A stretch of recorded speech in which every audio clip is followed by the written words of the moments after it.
एक छोटे से चहल पहल वाले शहर में एथन नाम का एक युवक रहता था। बचपन में हुई दुर्घटना के कारण व्हीलचेयर से बंधे रहने और सामाजिक परिस्थितियों को जटिल बनाने वाले ऑटिज्म के कारण शारीरिक चुनौतियों का सामना करने के बावजूद उसके पास समुद्र जितना विशाल हृदय और आश्चर्य से भरा मन था। एथन अपने दिन स्थानीय पुस्तकालय में अपने सुकून के पल प्राकृतिक दुनिया के बारे में किताबें पढ़ने में बिताता था, जिसे वह बहुत पसंद करता था। ऐसी ही एक सुबह उसकी मुलाकात लिडिया से हुई। उसकी उपस्थिति पुस्तकालय की ऊंची खिड़कियों से आती हुई सूरज की किरणों की तरह थी।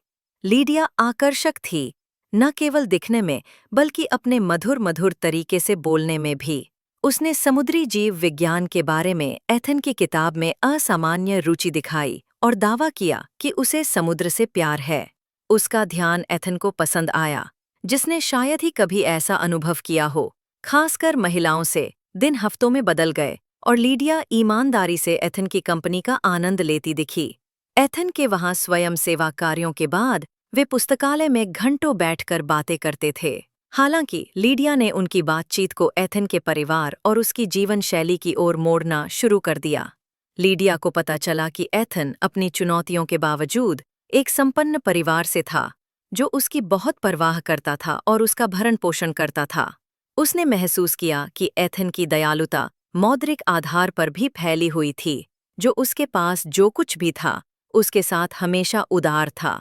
वह और भी अधिक संभावना देख सकती थी, खासकर एथन द्वारा दी जा सकने वाली वित्तीय सुरक्षा के साथ। दूसरी ओर एथन ने रोमांटिक भावनाएं विकसित करना शुरू कर दिया।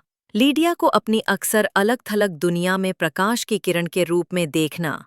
लिडिया पर उसका भरोसा बढ़ता गया, जिससे एक भावनात्मक कमजोरी सामने आई, जिसे उसने पहले किसी के साथ साझा नहीं किया था। एक शाम जब वे लाइब्रेरी के पास सूर्यास्त की ढलती रोशनी में बैठे थे, लिडिया ने कबूल किया कि उसकी वित्तीय स्थिति बहुत खराब थी और वह खुद को खोजने के लिए यात्रा करने का सपना देखती थी। बिना किसी हिचकिचाहट के एथन ने उसकी दिखावटी परेशानी से प्रभावित होकर मदद की पेशकश की। लिडिया को यह देखकर खुशी हुई कि यह कितना आसान था। उसकी योजना काम कर रही थी।